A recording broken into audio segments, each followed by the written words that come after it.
Hi, I want to talk to you today on the blog about working with a client. I have a client who trains in CrossFit. She's phenomenally intelligent and she's phenomenally good at moving and a really great athlete. And so this is quite a challenge for me. So here we have her in front of us. On the left hand side here, what you'll see is you'll see that we've got movements that are the fresh version of the squat. And then on the right hand side here, what you'll see is you've got a squat that's then happening under fatigue. Now, I'm not here to say this is the perfect squat. I have some ideas of what I want to see as a coach. By the way, not an official CrossFit coach, just as a trainer that coaches people rather than goes massively hands-on all the time. So I've got an idea of what I want to see, but as you can see just from some of the load, we're not talking about someone who can't squat, we're talking someone who can squat really well. And so if we look at the two different scenarios we've got on here, so if we start just syncing the two videos up, I'm using a program called Objectus Video for my Mac. Obviously you could do this on a iPad or iPhone with one of the various different people who do assessments on there. So if we just hit play a little bit, then I'm running this down side by side. So the first thing is the way she chooses to do the squat, if you have a look, is that in both scenarios, and it's hard because you've got slightly different sizes of individual we're looking at, so just let's try and make them somewhat near. So the first thing you'll see is that when the squat starts to happen, that we get the same thing happening on both feet, as in we see that the thigh rolls out both sides, and that happens to initiate the movement, and that's good. That's kind of what we'd expect. And then what we see after that, if we just run this just a little further, then you see that drags the tibia out as well. So as the tibia gets dragged out through that movement, it's a second motion we see there, which is kind of cool, right? So we see those two things happen, and they seem to be happening at the same time, in the same sort of pace. And I know I'm slightly off on matching, but if you look at as we move down what happens, now already you'll see, although this is a darkened picture, you'll see that there's things happening in terms of we're not seeing such an early access of the foot and ankle complex here, but we are seeing it here. And so it looks to me like what's happening is we start early at the foot and ankle under fatigue.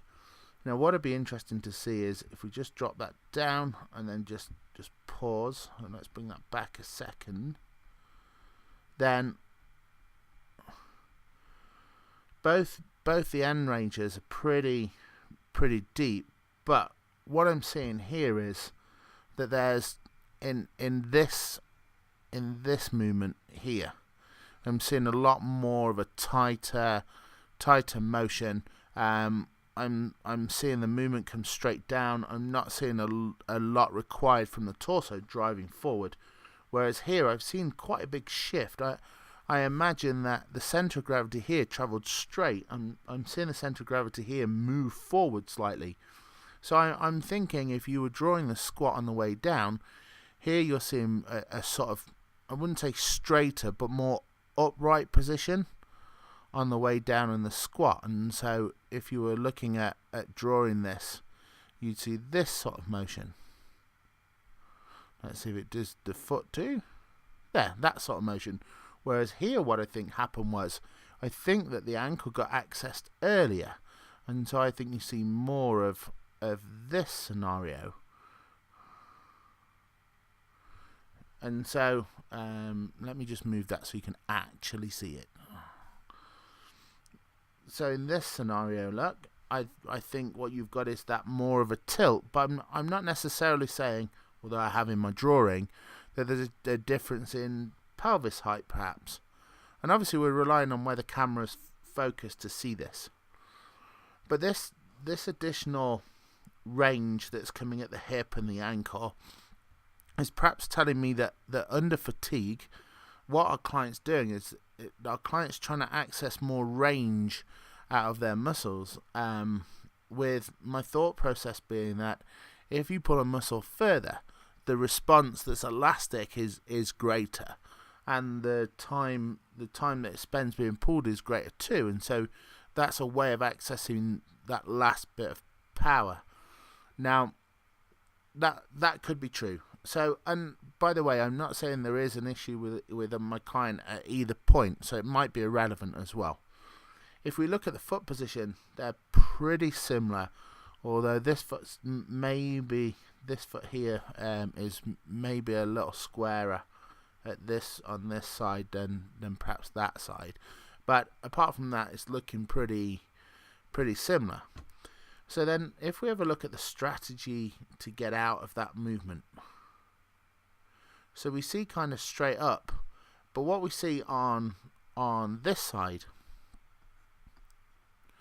is very little movement from the knees, sort of left and right. But what I'm seeing on this side is a little bit of wobble on the way up. And again, I'm not saying either's correct or not. What I'm saying is that's what you can see. The movement on the left seems a bit more fluid.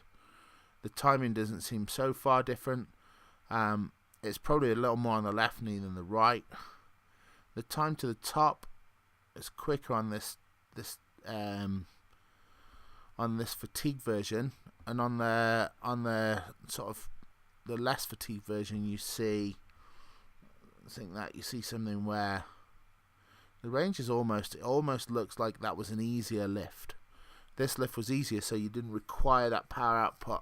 You didn't require that thrust to get up to the top end of the range.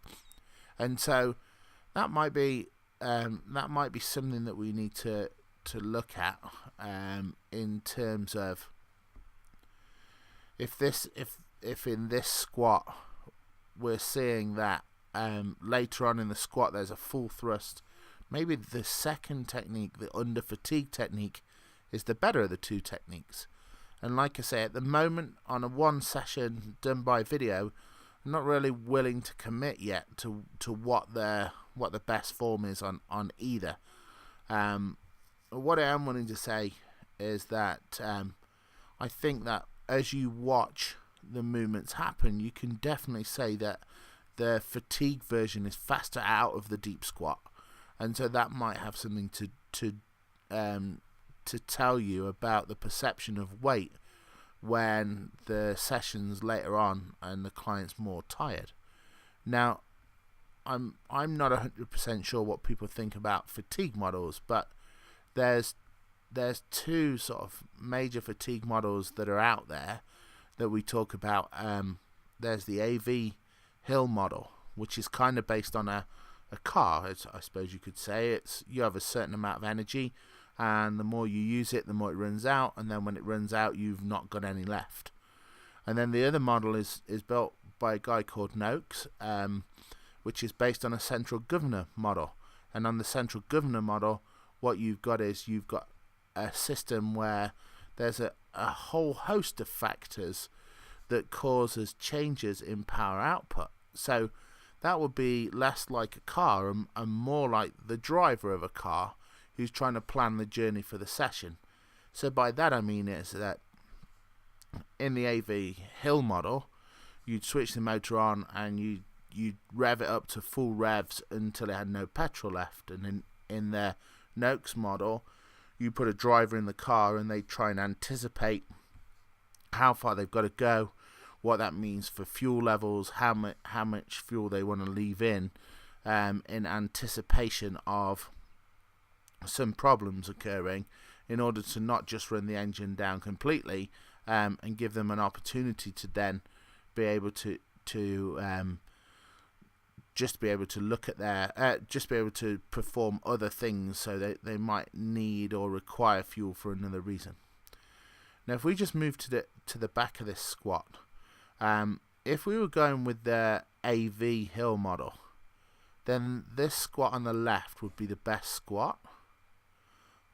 If we go for the Noakes model, this squat on the right would be the most powerful squat.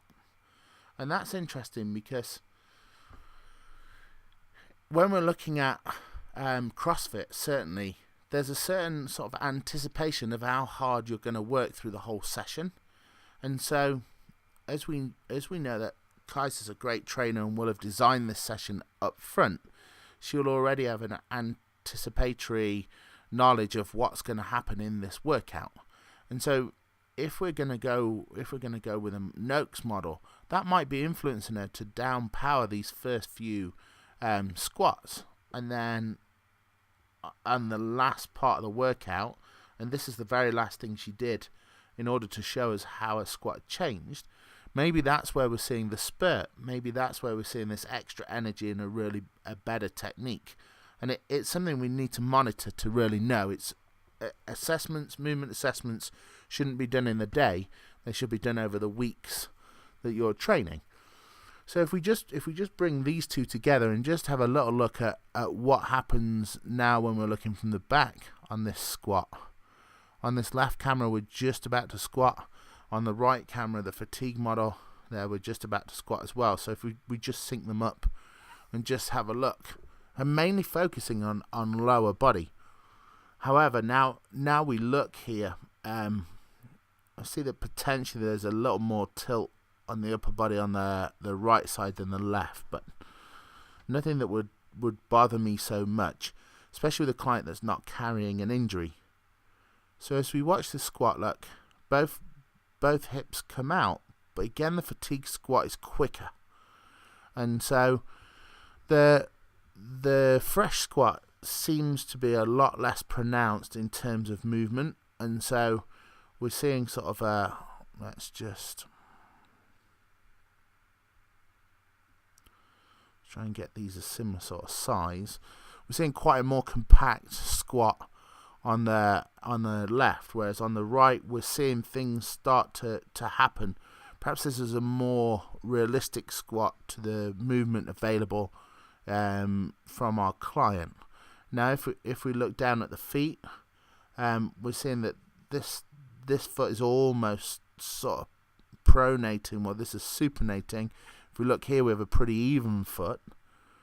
And as we watch the travel down, the knees start to jump in pretty early on this side, on the fatigue side, whereas it's quite a strong sort of hold at the ankle. There's hardly anything happening there on the less fatigue side.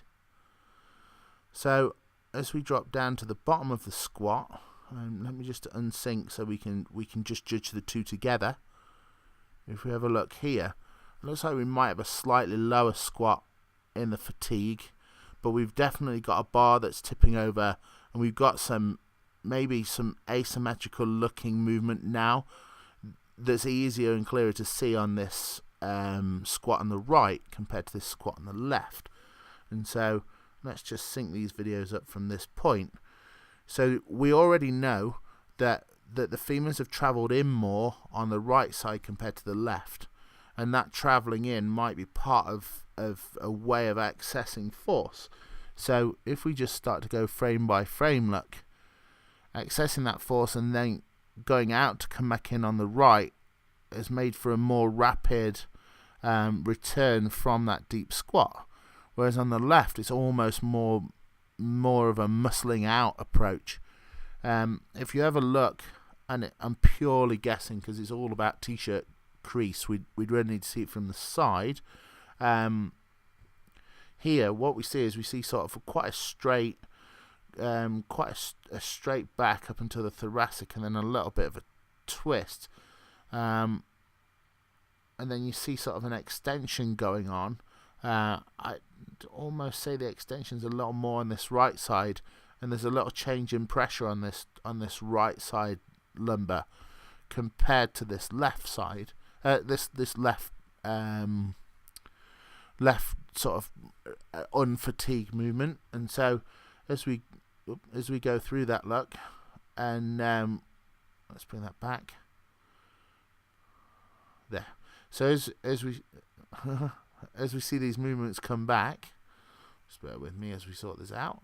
So as we see these movements move back, so from this position, look, as you see the movement kick in, both the lifts seem to be coming off that right leg. As that tucks in, then there's a push up, and then it seems that right side comes out. On the fatigue model, Kaiser's up a lot quicker. On the not fatigue model, it's like almost like a more controlled motion. And so the interesting thing there is on the non-fatigue side, that was the last squat, and on the fatigue side, that was a squat that's going to be another squat. See, so if I'm looking at my client here, I'd say there's a few things that I'm seeing, and I'm probably from the front, I didn't see a massive amount happening. Perhaps I should have done, but from definitely from looking on both of these, I'm seeing that I have a right knee here and here, in case you didn't know where the right knee was, that likes to do a big travel in and then a big travel out. And I'm seeing the same on this side. So I'm just now want to know what happens. Can I change the position of the bar or the movement or do something to this motion to see if this is a habit, or it's a training effect, or it's something that's completely subconscious or related to a previous injury that never cleared up. I just want to see if this is what this is about. Now, it might just be about technique, and if it's that's just the style of lift that we have with our client, there's nothing I can do. But I definitely want to keep an eye on this, and I think as well I'd be interested to know about this tilt that's happening here in comparison to here as we move through the lift. I just want to know, is that something that shows us fatigue? Is that something that's just natural? I've not spotted it well here. Is it something that occurs in other exercises? So this is my day one kind of evaluation. There's not much I can say, to be fair, in terms of the full lifting session wasn't painful. There was a lot of weight lifted that day. The movement, the difference between fatigued and not fatigued was slight. Everything seems to match a technique or a system of lifting. Now what we need to do is come up with a way of playing around with this in order to show us, well, what are we seeing an asymmetry that's a problem, or are we seeing an asymmetry that's fine? Are we seeing here a true reflection of the best lift because we're seeing that spurt of energy, or are we seeing here the true reflection of a good lift because it's the fresh movement? Is it that the fresh movement is controlled more psychologically in terms of I'd like this to move, then this to move, then that to move, and that the fatigue version is I just need to get this bar up and down? If I go with research on coaching, then the more sort of subconscious version over here would be definitely the one where you'd say, right, well that's the movement that's most like the way our client wants to move naturally. If I think about competition and levels of fatigue, certainly this is going to be the squat that I see most of, the most important parts of their challenge. Knowing that if we were looking at a Noakes fatigue model, that competition, monetary reward, and competitors are important drivers of how much reserve you can get. Maybe still at this point I'm not seeing a true movement from either of the squats, and I need to work on creating a better environment to see that. Now I'm going to keep doing this week on week, and Kaisa's really cool and said she'll keep sending videos of all the techniques and all the things she wants to do in her CrossFit workouts in order to improve and try and win. And I'm going to do my best from my side to see if there's anything I can do in terms of environment and coaching and training and technique and strengthening and awareness to try and improve the squat form for longer, to try and tap into when we see different types of fatigue. So I think for the next session, what you'll see is the next time we look at squats, I'm going to ask for 3 videos. I'm going to ask for the start of the session, the middle of the session, and the end of the session. I'm going to be aware that just the fact that we're taking a video is going to change some of the way Kaiser moves, and so that's something else to take into consideration. Now, in order to do all this yourself as a trainer, then you need to start knowing things like what happens on a bone by bone by bone by bone by bone by bone bone bone bone bone relationship through the body. We never touched on the shoulders, by the way, and where this elbow sits compared to where that elbow sits. But you need to know that, and then you need to know on a joint by joint basis what's happening across the body as well, so you can start to see motion in a non-judgmental way. Once you can see that, you can also then see which muscles are lengthening, which muscles are shortening, and that might tell you something that relates to info you've got from your client. And once you can put all that together, then you've got to know about coaching and sequencing and structural changes. You've got to know about managing fatigue, and you've got to know about the 2 different types of fatigue, whether you agree with one or the other, or you think they're situational. You've got to know about your client and what's going on in their head, and how that might be affecting their movements that you're seeing. And then you've got to know about injuries and how you might want to prevent them in session and in competition. So to bring all that together, that's a lot of work. Now, we have courses on Olympic lifting, and we're just about to launch tomorrow a course on speed conditioning with a lot of research behind this. The Olympic lifting's interesting because the first thing we do is teach you how lifting should look from more of a traditional model. Then the second thing we do is we show you how we might change the way lifting happens from a more sort of bones, joint, muscles perspective. And then the third thing, which is really cool, is we show you where Olympic lifting is important in sport or not. And this is all based on sort of months of research and putting together something that shows that a really good trainer is not governed by their techniques. A really good trainer is governed by the research and then their client in session. And so you have to have that ability to see everything and know everything that's going on. So you need to raise your level of awareness as a trainer, but at the same time you need to have the ability to have a low or no bias approach to reading the research. And so by reading the research, you'll be able to get yourself in a position where you can then start making these decisions. I'm hoping I'm going to have loads more of these videos to show you, and I really hope that this has been useful to you and worth your time listening to me. Thanks, and I'll speak to you soon.